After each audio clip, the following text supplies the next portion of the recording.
and to act upon, because that's what imagination is.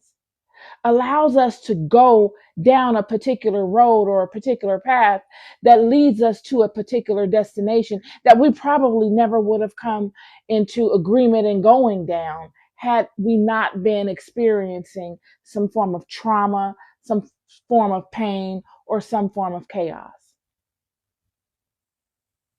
It was through imagination, instinct, and discernment, these three, that led me to purpose.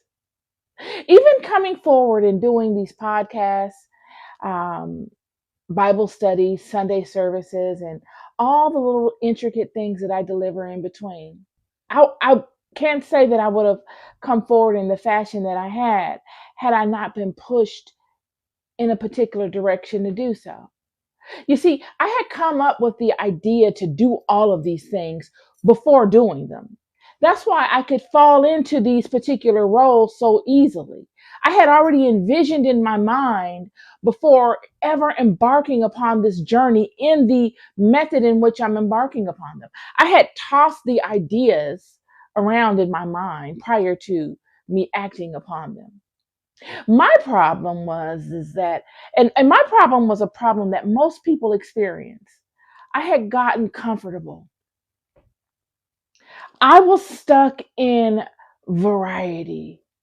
I was sitting at the buffet table of all the delicacies of life. I'm not speaking to creature comforts. I'm talking about spiritual delicacies. You see, I always was aligned to the Hebraic house. From the time I was a child, I was brought up in the Christian diaspora, if you would like to call it that. Yet I had, like many of you, or some of you, let's just say some of you, have been uh, began to peek behind curtains to see what is going on in other houses, other spiritual systems, all because of my inquisitive nature to know God, to really find truth in this life, in my existence, and what my purpose is, and know the fullness of God. I had experienced much trauma through spiritual battles here and there along my way up to that point. And even though I did not initially go looking for other spiritual systems, they came to me in the form of battles. People that utilize other systems or people that utilize the Hebraic house, but in a particular way that invoked a particular power that I just was not accustomed to. And I fell into what someone else would consider victim to such things.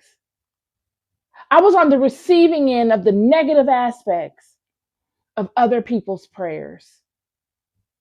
I knew what it was like to be berated with the negativity of other people's prayers. And in experiencing such things, I got to experience the power of prayer. I did not just know the one sided nature of prayer, and you get on your knees at night and you thank God for the day and you thank God for your family and you beg God to give you whatever desire that you have. I knew that, but now I was exposed to a totally different side of prayer, and it was fascinating and it was terrifying and it was chaotic and it was unpredictable and it was the most unstable place that I had ever found myself in. While sitting in my faith and honoring my God, I was exposed to another side of my faith that I did not go looking for. And after being exposed to the undeniable power of this side, after the storm leveled itself out and became more stable, I began to wonder, what was that? And I began to look for God in various places. And I was stuck, like most people get, in the research and development stage of my journey. I was stuck in research. I was stuck in telling the stories of the storm. I was stuck in the fascination of all of the antics and the props that people would use to facilitate the antics. And I took it no further than that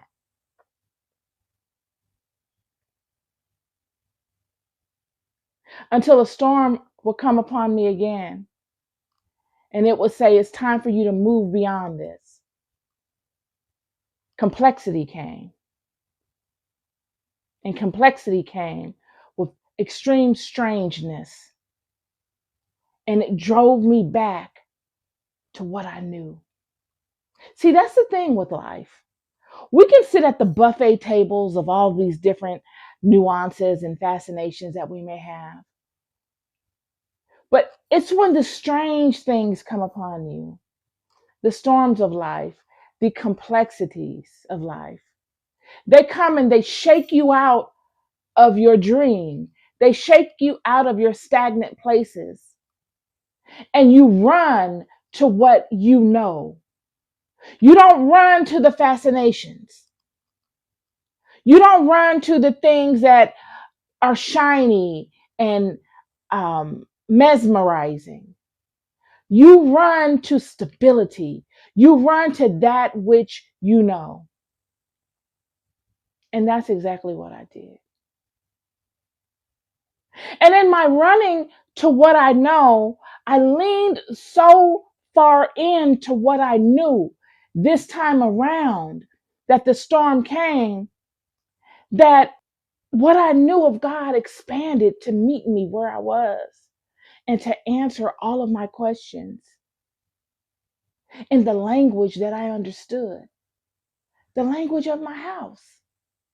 I did not need to go and search in these other verticals for the truth of God. I just needed exposure. I needed to be exposed to other aspects of God. I needed to be exposed to what goes on within the realm of life. And then I needed to be exposed to God moving through the complexities, through the seriousness of my circumstances. Yet I needed to know that it was God. You see, had God moved during the seriousness of my initial experience with the strange things of life, it would have nullified the experience, because the experience was put there for me to know the strange things of life. Friend, the experiences are there for you to, at times, for you to understand as an introduction to spirituality 101. They're not there to destroy you. They're there to heighten your level of knowing. They're there to graduate you. And they are frightening. Had God solved all my problems immediately when these strange things came upon me, I wouldn't have known how to wrestle with them. I wouldn't have built up my own internal spiritual resolve. The fire within me could not ever have been kindled in the manner in which it was. A fire that was kindled that could not be extinguished. That I myself would notice and become enveloped in. And I would know it is of this fire that propels me forward. And yet this fire is of God. It would be as if the serious nature of my circumstances and the complexity of it would draw me further through the vehicle of imagination, coupled with discernment and instinct into my purpose. Discernment being the factor that allows